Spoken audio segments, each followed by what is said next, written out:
우리는 세상에 태어나서 수십 년을 살았습니다. 연세 있으신 분들은 우리나라가 나라를 빼앗긴 일제강점기 정말 무기력했던 시절을 견뎌내시고 또 6.25를 겪고 피난길에 오르시고 춥고 배고팠던 시절을 견뎌냈습니다. 생각해보면 혼란스럽지 않았을 때가 있었나 할 정도로 혼란스러운 세상을 살아왔습니다. 여러분, 세상을 살아보니까 세상이 공평하다고 생각하십니까? 아니면 불공평하다고 생각하십니까? 월드비전 일을 하면서 전 세계에서 가장 가난한 나라들을 1년에 한 나라씩 가보게 되었던 때가 있었습니다. 동남아시아의 가난한 나라들, 아프리카 중에서도 가난한 나라들, 또 중남미, 유럽, 그런 나라들은 대부분 여행을 가는 나라가 아니라 일부러 가야 되는 그런 나라들이었습니다. 그곳에 가서 특히 아이들을 보면서 저는 세상이 공평하지 않다 하는 생각을 갖게 되었습니다. 왜 이 아이들은 이곳에 태어났으며 이런 환경에서 이렇게 살아야 하나 하는 것입니다. 그것은 아이들이 선택한 것도 아니고 아이들의 잘못도 아니고 아이들이 태어나 보니까 여기 그렇게 주어진 것이지요. 세상이 이렇게 공평하지 않은 것은 인간의 죄악이 가져온 결과물이라고 생각합니다.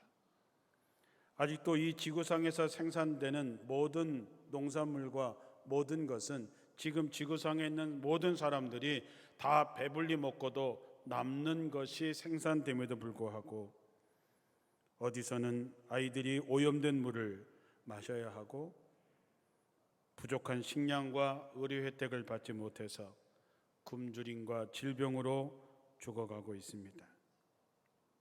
그 중에 가장 마음이 아팠던 것은 잠비아에 갔을 때 5, 6살 된 아이들, 이제 겨우 10살 남짓한 아이들이 물을 마시기 위해서 30리길을 걸어서 그저 가게가 들 수 있는 가장 큰 물통 하나 들고 물을 길어오고 그것을 하루에 2-3번 반복하고 하루를 마무리하는 것을 보면서 이 아이들에게 어떤 꿈을 얘기할 수 있을까? 이 아이들에게 비전을 얘기하는 것조차도 사치스럽다라고 하는 생각에 절망한 적이 있습니다. 물 때문에 그들은 학교에도 가지 못하고 먹을 것이 없어서 앙상한 뼈가 드러나고 배우고 쓸 곳이 없어서 그대로 방치된 아이들을 보면서 우리가 사는 것이 죄스럽기까지 생각이 들기도 했습니다. 무엇보다도 그들의 잘못이 아닌데 그들이 고통스럽게 살아야 한다는 것입니다. 또 선교지를 방문할 때마다 그곳으로 인도하시는 하나님의 마음을 알게 되어서 마음의 심히 부담을 느끼곤 합니다. 하나님께서 말씀하시죠. 최 목사, 뭐가 보여? 최 목사, 무슨 소리가 들리나? 때로는 눈을 감고 귀를 막고 싶지만 하나님은 보게 하시고 듣게 하십니다. 그러나 우리가 나가서 도와야 되고 또 선교해야 되고 그들을 찾아가야 하는 이유는 주님이 그리 하셨기 때문에 그 마음을 가지고 우리도 가는 것입니다. 주님께서 낮고 천한 우리를 위해서 하늘 보좌를 버리시고 이 땅에 오셨습니다. 만왕의 왕이신 하나님이 왕이 아니라 종의 모습으로 오셔서 십자가에 달려 죽기까지 우리를 위해 죽으셨습니다. 이보다 더한 사랑이 어디 있을까? 세상에 어떤 신이 인간을 위해서 스스로 찾아오시고 그들을 살리려고 박해를 받으시고 그들의 죄값을 치르기 위해서 대신 죽기까지 한 신이 있을까요? 예수 그리스도 외에는 없습니다. 우리가 예수를 믿는 사람들이죠. 우리는 예수의 길을 따르는 사람들입니다. 그러므로 우리는 누구든지 그런 주님의 마음을 가지고 주님처럼 사는 것이 당연하기에 이 일을 계속해서 하는 것입니다. 오병이어의 기적은 기적의 이야기들 중에서 사복음서에 모두 나와 있는 그런 기적의 이야기입니다. 많은 사람들이 예수님을 찾아왔습니다. 그곳은 빈들이라 아무것도 없지요. 그런데 저녁 때가 되었을 때에 제자들이 예수님에게 와서 이렇게 말했습니다. 선생님, 이 사람들이 이제 다 보내야 됩니다. 이곳엔 먹을 것이 없고 날이 어두워지니 마을로 내려가서 그들이 머물 곳과 음식을 사 먹도록 하셔야 됩니다. 그런데 예수께서 갈 곳 없다. 너희가 먹을 것을 주어라. 이렇게 말씀합니다. 제자들은 어이가 없어서 여기 우리에게 있는 것은 떡 5개와 물고기 2마리뿐입니다. 누가복음에는 더 구체적이죠. 이곳은 빈들이라 아무것도 살 수가 없습니다. 예수님께서 너희가 먹을 것을 주라 했을 때 우리에게 떡 5개와 물고기 2마리밖에 없습니다. 이 모든 사람을 위해서 먹을 것을 사지 아니하고서는 할 수 없습니다 라고 말하죠. 여자와 어린아이를 제외한 인원이 5,000명이라 그랬으니까 여자와 어린아이를 합치면 적어도 10,000명 정도는 모여 있을 거라고 추측을 합니다. 이들에게 먹을 것을 주라고 하시는 예수님은 왜 그러셨을까? 제자들은 이들을 먹이려면 적어도 200데나리온, 적어도 2천만 원 정도가 있어야 하고 그 돈이 있다 한들 이곳 주변 동네에 그만한 떡을 팔 떡집이 없습니다. 제자들은 현실적으로 정확하게 이야기한 것입니다. 그런데도 예수님께서 너희가 먹을 것을 주라고 하십니다. 예수님은 도대체 제자들에게 무엇을 보고 싶어 하셨을까? 오늘 말씀을 듣는 우리들에게 예수님은 무엇을 보고 싶어 하실까? 물고기 2마리와 떡 5개로 5,000명이 먹고도 10줄이 광주리가 남았던 기적은 오늘을 사는 우리들에게 무엇을 말씀하고 있을까? 저는 기적의 시작은 우리가 예수님의 마음을 갖는 것입니다. 마가복음 6장 34절에 보면 예수께서 나오사 큰 무리를 보시고 그 목자 없는 양 같음으로 인하여 불쌍히 여기사 이에 여러 가지로 가르치시더라 그랬습니다. 불쌍히 여기는 마음, 긍휼히 여기는 마음, 안타까워하는 그 마음은 사랑에서부터 시작이 됩니다. 사랑이 없으면 그 마음은 무자비한 마음이 됩니다. 긍휼이 없지요. 사랑이 없으면 불쌍히 여기는 마음도 없습니다. 예수님의 마음이 여러 가지로 나오지요. 내 마음은 온유하고 겸손하다. 예수님의 마음은 온유합니다. 예수님의 마음은 겸손합니다. 하지만 예수님의 마음 중에서 가장 귀한 마음은 뭐냐? 불쌍히 여기는 마음입니다. 예수님께서 우리를 불쌍히 여기셨기 때문에, 긍휼히 여기셨기 때문에 하늘 보좌를 버리시고 이 땅에 오신 것입니다. 우리를 불쌍히 여기기 때문에 우리의 죄값을 대신해서 십자가에 달려 죽으신 것이지요.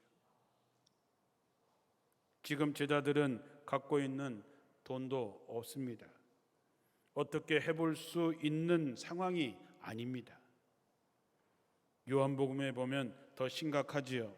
제자 중 하나 곧 시몬 베드로의 형제 안드레가 예수께 여짜오되 여기 한 아이가 있어 보리떡 5개와 물고기 2마리를 가지고 있나이다. 그러나 그것이 이 많은 사람에게 어떻게 되겠사옵니까?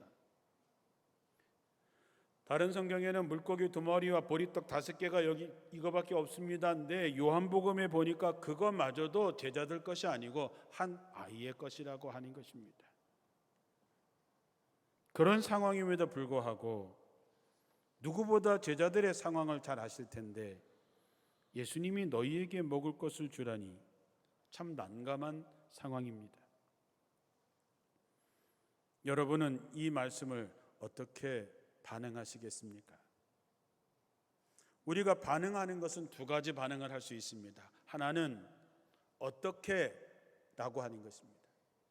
예수님께서 너희에게 먹을 것을 주라 했을 때 아니 어떻게 줄 수 있습니까? 이 사람들을 다 먹이려면 2천만 원 정도가 있어야 되고 2천만 원이 있다 한들 이곳에 그만한 떡을 팔 수 있는 곳이 없습니다 라고 하는 거죠.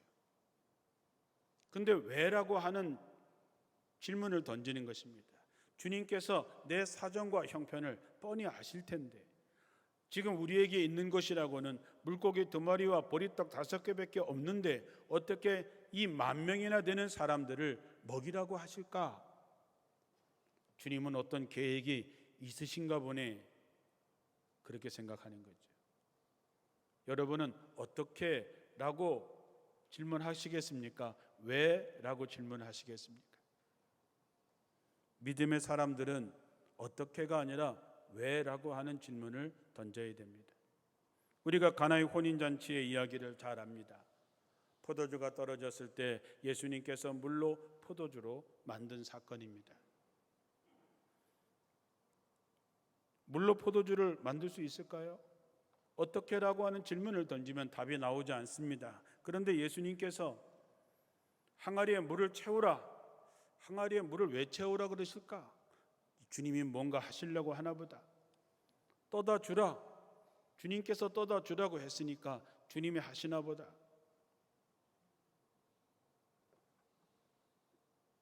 주님께서 나보고 하라고 했으면 나는 물고기 2마리와 보리떡 5개밖에 없지만 그러나 이것 갖고 주님이 뭔가 하시겠지, 주님이 뭔가 나를 통해서 하시려나 보다 그렇게 생각하면 됩니다. 그리고 따르면 됩니다. 오병이어의 기적을 볼 때마다 항상 엘리야를 대접했던 사르밧의 과부의 이야기도 항상 떠오릅니다. 흉년이 계속되는 가운데서 마지막 남아있는 양식, 밀가루 한 움큼, 그리고 마지막 남아있는 기름, 그것으로 떡을 해서 먹고 이제는 어린 자식과 함께 굶어 죽을 수밖에 없는 그런 상황에 하나님께서 엘리야를 보내고 엘리야를 대접하게 합니다. 여러분, 말이 된다고 생각하십니까? 그 동네에 부자도 있을 것이고 그 동네에 살만한 사람도 있었을 텐데 하나님께서는 왜 하필이면 마지막 남아있는 밀가루, 마지막 남아있는 기름으로 떡을 해먹고 이제는 죽는 일만 남는 과부에게 엘리야를 보냈을까? 다행스럽게 그 과부는 어떻게 내게 이루실 수 있습니까? 라고 한 것이 아니라 하나님께서 내게 왜 이 일을 하게 하셨을까? 하나님의 계획이 있겠지. 그래서 엘리야를 대접하고 그 결과가 어떻게 됐는지 여러분들은 잘 아십니다. 우리가 신앙생활하면서 어떻게 내게 이런 일이 있을 수 있을까? 왜? 어떻게 내가 할 수 있을까? 답이 나오지 않지만 하나님께서 왜 내게 이런 마음을 주셨을까? 하나님께서 왜 내게 이 일을 하게 하셨을까? 그 말씀에 순종하면 오병이어의 기적이 지금도 여러분들을 통해서 얼마든지 나타날 수 있다는 것이죠. 어쩌면 우리는 고통 가운데 있는 사람들에게 희망이 됩니다. 고통을 겪는 입장에서는 더 이상 버틸 힘도 없을 것 같은 인생의 태풍 앞에 있는 이들을 위해서 하나님은 우리의 손과 발을 통해서 그들을 일으키고 고통을 함께 나누어 치유하라고 하시는 것이죠. 여러분, 내 것을 나누면 남습니까? 모자랍니까? 대답 안 하시죠, 오늘도? 여러분, 나누면 모자랍니까? 남습니까? 모자라죠. 여러분 속으로 다 모자란다 그러잖아요. 나 먹을 것도 없는데, 내 쓸 것도 없는데 이것마저 나눠주면 모자랄 것 같지요. 세상은 그렇게 계산합니다. 그러나 하나님의 셈은 다릅니다. 나누면 남습니다. 그것이 기적인 것이죠. 내가 나누면 나눌수록 계속해서 남게 된다고 하면 인생이 얼마나 신나겠습니까? 우리도 5, 60년 전에는 세계에서 가장 가난한 나라 중에 하나였습니다. 1960년대 우린 너무너무 가난했습니다. 당시 통계를 보면 필리핀이 우리보다 2배 더 잘 살았고 태국은 우리보다 3배 더 잘 살았습니다. 우리나라가 국민소득의 76달러일 때에 당시 필리핀은 170달러였고 태국은 220달러였습니다. 아무도 우리나라에 돈을 빌려주지 않았습니다. 너무 가난했기 때문에 돈을 돌려받을 방법이 없다고 생각했기 때문이죠. 그때 독일에서 돈을 빌리기 위해서 돈을 빌려주는 조건 중에 하나가 뭐였는지 아십니까? 독일의 광부와 간호사를 보내는 것이었습니다. 좋게 말하면 돈 벌러 갔지만 나쁘게 말하면 그들을 잡히고 돈을 빌린 것이지요. 월남에 가서 수많은 젊은이들이 죽었습니다. 그 돈으로 경부고속도로를 닦았습니다. 중동의 그 뜨거운 열기 속에서 노동자로 가서 돈 벌어서 자식들을 키웠습니다. 동네마다 머리카락을 사다가 가발을 만들어서 팔았습니다. 노인들이 자식 책 사주고 손주 차비라도 보태주려고 평생 길러온 머리를 잘라서 팔았습니다. 우리는 돈 되는 것이라면 무엇이든지 만들어 팔아서 여기까지 왔습니다. 우리가 자랄 때 미국에서 원조해준 옥수수 가루로 만든 빵을 먹고 학교에 다녔습니다. 송아지들이 먹는 분유를 쪄서 그 분유를 먹고 우리는 자랐습니다. 우리 모두는 누군가의 헌신, 누군가의 도움으로 여기 앉아 있는 것입니다. 오늘 우리 교회가 아프리카 중에 가난한 나라인 잠비아와 에티오피아에 있는 2개 마을에 식수 펌프를 설치해서 2 마을을 행복하게 했습니다. 그 동네에 있는 아이들은 더 이상 물을 길러 가지 않아도 됩니다.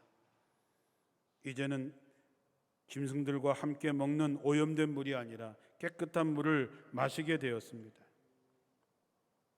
그 우물가에 새겨진 원주 제1교회를 보면서 그들이 얼마나 좋아할까를 생각해 보면 참으로 흐뭇하고, 그곳에 기록되어 있는 교회 이름이 우리 교회라고 하는 것이 자랑스럽습니다.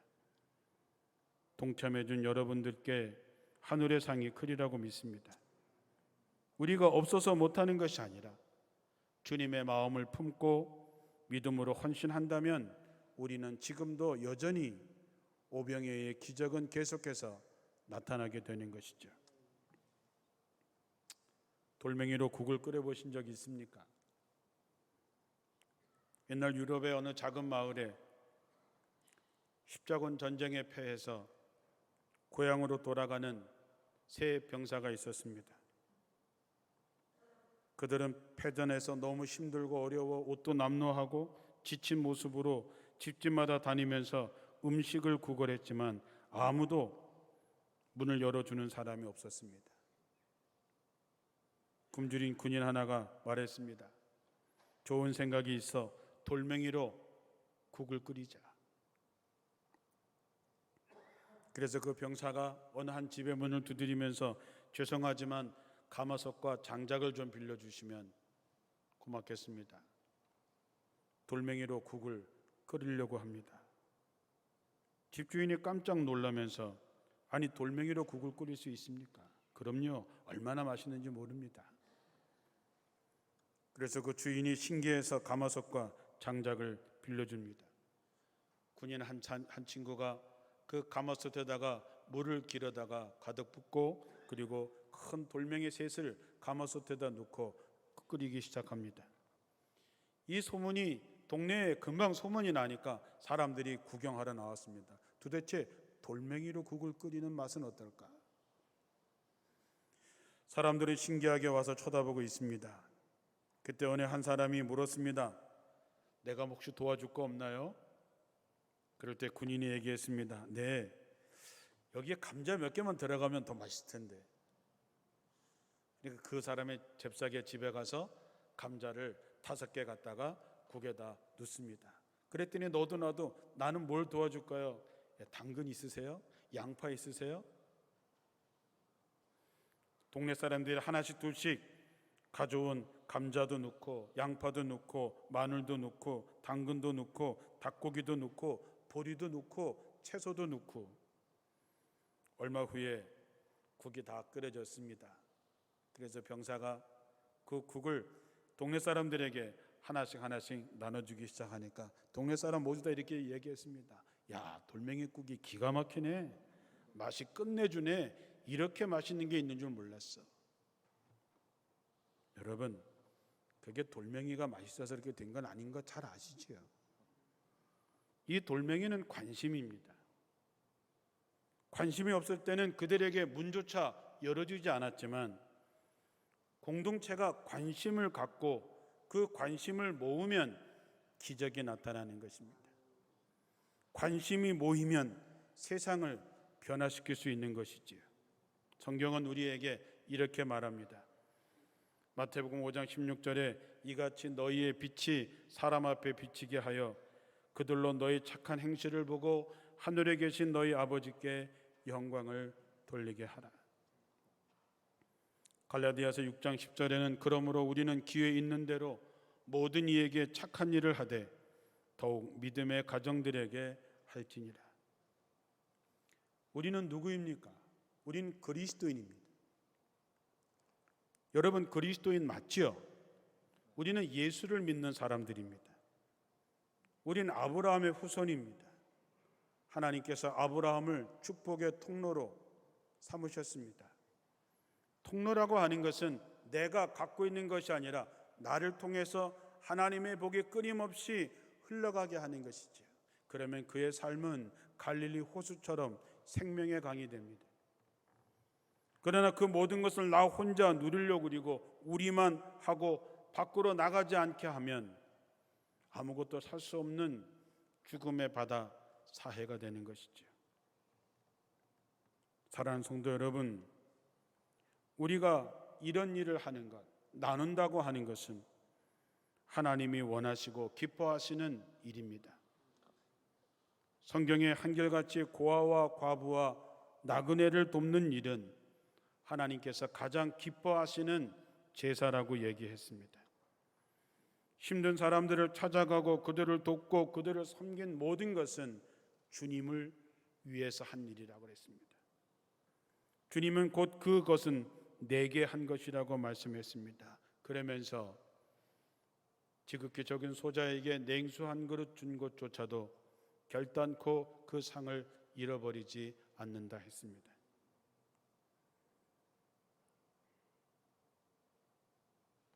부담스럽지요. 그러나 하나님께서 나를 통해서 이 일을 하신다라고 믿고 그 일에 동참하게 되면 하나님이 하십니다. 이런 체험 없이 어찌 우리를 그리스도인이라고 할 수 있겠습니까? 성령 충만한 역사가 나타나면 나눔이 시작이 됩니다.